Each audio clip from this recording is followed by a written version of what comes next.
Bienvenue dans cette nouvelle vidéo dans laquelle je vais vous montrer comment vous allez pouvoir utiliser Stable Diffusion directement dans Blender de façon à pouvoir générer vos textures à la volée grâce à l'intelligence artificielle Stable Diffusion qui permet de générer des images selon les instructions que vous allez donner à Stable Diffusion. Donc l'idée c'est quoi? L'idée c'est que vous allez être en train de modéliser quelque chose comme par exemple une maison. Alors bien évidemment quand vous modélisez sous Blender tout est en nuances de gris. Donc vous modélisez votre maison et directement dans Blender avec Stable Diffusion vous allez pouvoir demander à générer une texture pour les tuiles du toit, une texture pour le sol, une texture pour les murs, pour les arbres, pour la piscine, bref vous allez pouvoir à la volée créer des textures uniques. Alors évidemment Stable Diffusion n'est pas intégré à Blender, vous allez devoir télécharger un plugin. Ce plugin s'appelle Dream Textures. Je vous donnerai le lien en description, donc c'est un repo sur GitHub. Et donc, si vous êtes à la racine du dépôt, vous avez accès à tout le code source. Donc là, d'ailleurs, vous voyez, on va s'amuser, nous, à regarder les exemples qui sont donnés ici. On va générer un mur de briques, des pierres. Donc on va s'amuser à faire ça. Donc si vous êtes sur la racine du repo, vous allez avoir la possibilité d'accéder aux releases. Pour cela, vous allez regarder à droite, vous avez les releases ici. Et si vous cliquez dessus, ça vous emmène sur la page des différentes versions. Donc là, on est vraiment en alpha, hein, donc c'est en version 0.0.5 actuellement. Et vous allez pouvoir cliquer sur Assets. Et là, vous voyez que vous avez le Dream Texture Zip que vous allez télécharger. Alors ça fait presque 700 mégas. Vous le téléchargez. Et une fois que vous avez le zip, vous allez pouvoir l'installer dans Blender. Donc je retourne dans Blender, alors j'ai évidemment téléchargé le zip, je vais dans Edit, Préférences, ici on va regarder la section Add-ons, et on va cliquer sur Install pour aller récupérer notre zip. Donc voilà, j'ai sélectionné notre zip et ça nous a installé Dream Texture. Alors je précise que je suis sur la toute dernière version de Blender au moment où je fais cette vidéo, la 3.2.2, et le plugin fonctionne. Donc une fois que le plugin est installé, on va le cocher. On va déplier et ça va nous montrer tous les paramètres du plugin. Donc là, il va falloir le configurer ce plugin. Vous allez devoir définir quelle est la plateforme que vous souhaitez utiliser. Alors est-ce que vous êtes sous Windows, est-ce que vous êtes sous Apple? Donc moi je suis sur Windows CUDA, donc c'est ce que je sélectionne. Une fois que vous avez fait ça, il va falloir cliquer sur Install Dependencies, ce qui va bien évidemment installer les dépendances. Ça va télécharger tous les modules dont le plugin a besoin pour fonctionner. Ça peut prendre plus ou moins de temps, donc je vais mettre la vidéo en pause, juste le temps que l'installation se déroule. Alors pendant le montage de cette vidéo, je me suis juste rendu compte que j'ai oublié de vous dire qu'il fallait absolument lancer Blender en mode administrateur pour pouvoir installer les dépendances. Si vous n'êtes pas en admin, évidemment, les dépendances ne s'installeront pas et ça va planter. Donc je vous invite à faire comme moi, c'est-à-dire redémarrer Blender en mode administrateur avant de lancer l'installation des dépendances. Donc c'est ce que j'ai fait à l'instant. Donc c'est chose faite. Je viens de relancer Blender en mode administrateur et on y retourne. Blender Préférences, Add-ons. Bon, ben notre add-on c'est déjà installé. Donc je devrais le retrouver ici. Et c'est reparti.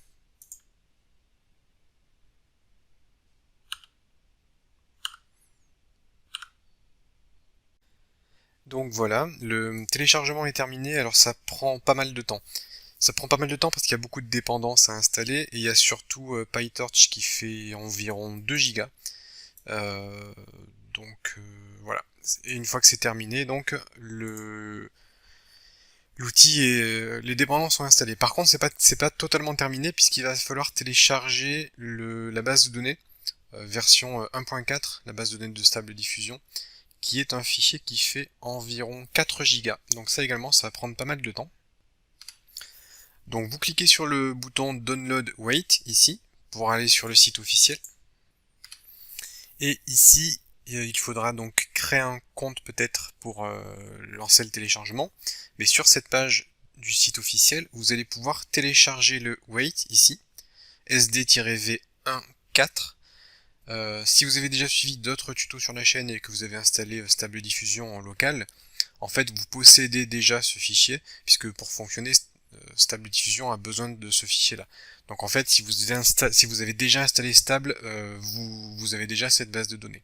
Si vous ne l'avez pas, il faudra le télécharger, et donc c'est un fichier qui pèse 4 Go environ, comme je vous l'ai dit. Donc vous récupérez ça, et lorsque vous avez le fichier sur votre ordinateur, vous allez cliquer ici sur Open Target Directory, ce qui va vous ouvrir en fait le répertoire cible. Et c'est à l'intérieur de ce répertoire que vous allez coller le fichier que vous aurez téléchargé. Alors le fichier s'appelle, comme on l'a vu, SDV1.4. Pensez à le renommer simplement en modèle.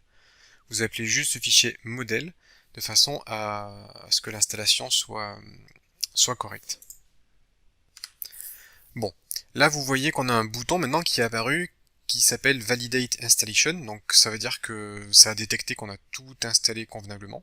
Je clique sur ce bouton pour valider donc l'installation, et la fenêtre se ferme. Si je retourne ici dans la fenêtre de préférence, on voit que la validation a été effectuée avec succès. Alors ce que je vous propose, c'est qu'on sauvegarde tout ça. Une fois que c'est prêt, on clique sur le menu Burger ici, et on va faire Save Préférences, de façon à enregistrer en fait nos paramètres, histoire que ça soit conservé pour les prochaines sessions d'utilisation de Blender. Donc on peut maintenant fermer cette fenêtre. Et alors ce que je vais faire, je vais essayer de vous montrer. On va essayer de modéliser quelque chose. Donc ça, on va dire que c'est une maison. Je vais ajouter un... non, ce que je vais faire en fait, c'est juste passer en mode édition. Je vais faire une découpe ici. Alors vous prenez pas la tête, hein, je fais juste une petite modélisation rapide devant vous comme ça. Donc là, on va dire que c'est le toit de la maison. Par-dessus ça, on va ajouter un plane. On va dire que ça sera, disons, le sol. Donc on va avoir un sol, des murs ici, un toit sur la maison. Peut-être on peut essayer de faire un arbre. Donc je vais ajouter un cylindre. Voilà. Et je vais ajouter un icosphère. Je vais me mettre en vue de dessus. Hop.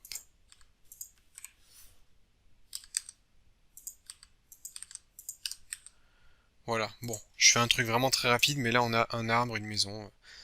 Et maintenant je vais vous montrer comment on va pouvoir utiliser Stable Diffusion directement dans Blender. Alors évidemment, comme je l'ai dit, quand on travaille, c'est toujours avec des niveaux de gris. Donc il n'y a pas de couleur. Ce qu'on va faire, c'est qu'on va aller dans le menu de texture, d'image. Donc vous cliquez ici sur ce menu déroulant là. Et on va aller sur le Image Editor. C'est ici que vous allez pouvoir créer vos textures avec Stable Diffusion. Alors avant toute chose, il sera peut-être nécessaire de redémarrer Blender, donc vous quittez et vous relancez Blender. Si jamais vous avez créé une scène, vous pouvez enregistrer la scène avant de quitter Blender, hein, c'est pas grave. Donc vous relancez Blender, et normalement si l'installation s'est bien déroulée, vous devriez avoir le Dream Texture ici, qui apparaît dans le coin supérieur droit de la fenêtre, et c'est bien ce bouton qui va vous permettre de générer des textures avec l'intelligence artificielle. Alors nous ce qu'on va faire, c'est créer par exemple une texture pour le sol ici, pour le jardin. Donc disons que ça c'est le jardin et que ça doit être du gazon, donc de l'herbe. On va créer cette texture là. Donc je vais dans le Image Editor, Dream Texture, je vais cliquer sur Dream Texture ici, et là on a les paramètres qui apparaissent. Ici on a le type d'élément qu'on souhaite créer, donc nous c'est bien une texture. On va cocher la propriété Seamless, ce qui va nous permettre de créer une texture qui pourra être répétée à l'infini, de façon à ce que les détails qui seront à droite de la texture en fait seront dans la continuité de ce qu'on aura à gauche. ce qui fait que la texture pourra être répétée à l'infini, et donc on pourra l'utiliser justement comme texture sur les éléments de jeu. Alors nous, ce qu'on va faire, c'est taper grass par exemple, pour herbe. Donc là, on veut générer une texture de gazon. On clique sur OK.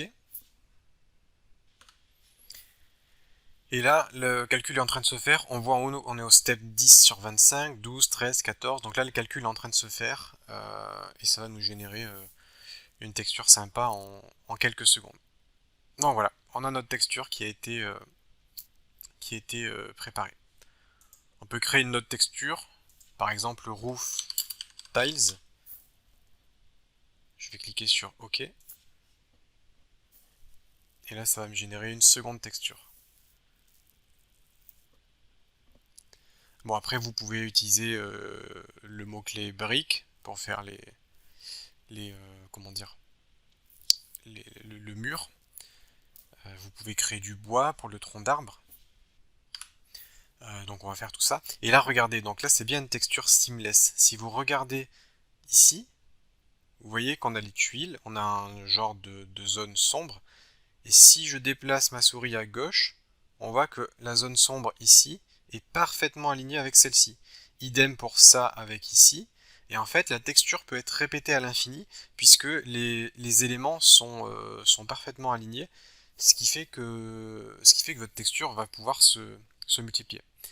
Alors je vais créer un wood trunk. OK. Voilà, donc on a une autre texture. Et maintenant, on va voir comment utiliser toutes ces textures. Donc je vais retourner sur le layout 3D ici. Et ce qu'on va faire, c'est que on va mettre donc la texture d'herbe ici. On va mettre la texture d'herbe sur le sol, la texture du tronc là, et la texture des tuiles sur le toit. Donc pour texturer, on va aller dans l'onglet Shading. On va sélectionner donc ce que l'on souhaite colorer. Nous, ça va être le sol. Je vais cliquer sur New pour créer une nouvelle texture. Je vais faire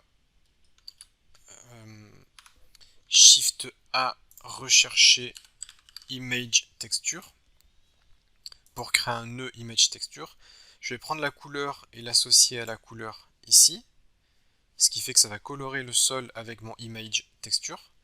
Et au niveau de l'image, je vais sélectionner donc parmi les textures qui ont été générées, la texture d'herbe ici. Donc vous voyez, c'est assez rapide. Hein. Pareil pour le tronc d'arbre, hop, New, on va faire Shift A, Search, Image Texture, hop, on va colorer donc le tronc d'arbre avec ça. Et pour le toit, alors pour le toit, ça va être un peu plus compliqué, puisque nous, dans l'idée, ce qu'on va vouloir faire, c'est colorer ces deux faces-là avec les tuiles. Évidemment, on va pas mettre des tuiles sur le mur. Donc, je vais faire la même chose. Shift A, Image Texture. On va colorer avec la texture et on va sélectionner les tuiles. Je crois que c'est ça. Ouais, c'est bien ça. Donc là, on va sélectionner les tuiles. Et alors, si vous regardez bien, je vais retourner dans l'espace modélisation, je vais afficher les textures. Donc on a notre maison qui est entièrement colorée puisque la texture est partagée. Si je vais dans matériel, on voit qu'on a ce matériel là qui est le matériel utilisé de partout. Mais à la limite, je peux créer un autre matériel, je fais New Material et je vais sélectionner tout le reste. Et je vais cliquer sur Assign. Hop, je me suis trompé. Voilà. Je vais cliquer sur Assign pour assigner le matériel blanc sur les murs et ne conserver les tuiles que pour le toit. Bon, évidemment, là, vous voyez que c'est pas terrible, hein, puisque c'est pas terrible puisque la texture est beaucoup trop zoomée. En fait, ça ne correspond pas du tout à ce que je voudrais faire. Donc, ce qu'on va faire, c'est modifier l'échelle de la texture par rapport au polygone ici. On va aller dans UV Editing et vous voyez que j'ai sélectionné les deux polygones ici. Alors d'ailleurs, j'aimerais bien me mettre en mode rendu. Voilà, j'ai sélectionné deux polygones, on les voit ici. Nos deux polygones sont visibles. On les sélectionne et avec S pour Scale, je vais pouvoir agrandir en fait le polygone par rapport à la texture. Et vous voyez que ça répète bien ma texture. Alors celle-ci est à l'endroit, c'est bon. Celle-ci, les tuiles sont à l'envers. Donc on va sélectionner notre polygone ici, on va effectuer une rotation de 90 degrés, et du coup on se retrouve bien avec les tuiles à l'endroit. Pareil pour le sol, si je sélectionne le sol, on va avoir la possibilité d'agrandir la texture, enfin le polygone, et même si vous sortez de la texture, vous voyez, si j'agrandis vraiment le polygone de façon très importante, en fait ça n'a pas d'importance, ça marche quand même, ça va quand même répéter la texture. Donc vous voyez, là je peux avoir plus de définition au niveau de l'herbe. Bon, idem pour ça, idem pour tout le reste. Bon, ça c'est pour, enfin, vous voyez, c'est pour créer des textures rapidement pour vos objets. Évidemment, là j'ai marqué des mots bateaux, mais vous pouvez être beaucoup plus précis dans la finesse de votre texture, histoire d'avoir des textures qui se ressemblent, un petit peu dans le même style visuel. L'avantage, c'est que vous n'avez pas besoin de quitter Blender pour trouver des textures, vous pouvez avoir des textures directement dans Blender, et l'autre avantage, c'est que ce sont des textures uniques. Ce sont des textures totalement uniques, hein, puisque c'est vous qui les créez grâce à Stable Diffusion. Là, on a vu comment on crée des textures, mais si jamais vous voulez ajouter, par exemple, disons, comment dire, un cadre, si vous voulez ajouter un cadre ici, je vais essayer de le mettre là. Si vous voulez afficher un cadre sur le mur, un poster. Alors là, je fais un truc vraiment vite fait, histoire de faire la démo. Donc là, on a un poster. Imaginons que ce soit quelque chose qui est collé au mur. On peut faire la même chose. On va aller dans le Image Editor. On va aller dans Dream Texture.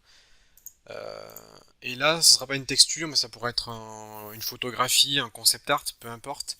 On peut dire Portrait of an Old Man. Donc là, c'est ce qu'on demande. On va demander un portrait d'un vieil homme. Alors en fonction du preset que vous sélectionnez, vous allez avoir plus ou moins de paramètres. Donc là vous avez vraiment pas mal de paramètres. Et d'ailleurs je ne vous l'ai pas montré tout à l'heure. Mais bon, ça fonctionne tout seul. Mais si vous voulez, vous pouvez cliquer sur Advanced Configuration, histoire d'afficher toutes les options possibles. Vous avez le sampler ici, vous avez la seed, les steps si vous voulez une résolution encore mieux, plus définie, le guidance scale ici. Bref, vous avez tout ça. Et on va cliquer sur OK. Et là, ça va me générer mon image. Voilà, j'ai mon portrait, j'ai mon cadre. Donc on est bon. Ici, on peut sélectionner notre cadre. New, Shift A, Search Image. On récupère notre image là, on la connecte et on a notre poster. Bon, voilà grosso modo comment vous pouvez utiliser rapidement Stable Diffusion dans Blender. Évidemment, ma scène n'est pas très belle puisque j'ai généré des textures totalement aléatoirement, mais comme je vous l'ai dit, si vous voulez un univers cohérent, il va falloir faire en sorte de taper des mots-clés pour avoir des textures harmonieuses. Mais bon, ça, je vous fais confiance, vous pourrez faire ça de votre côté. Et ensuite la magie opère, vous voyez que c'est ultra puissant, vous pouvez générer tout ce que vous voulez à la volée, c'est assez incroyable et c'est que le début. Il y a vraiment beaucoup d'outils qui sont en train d'être développés, ça va continuer d'évoluer, comptez sur moi pour vous présenter les futures mises à jour de ce type d'outils.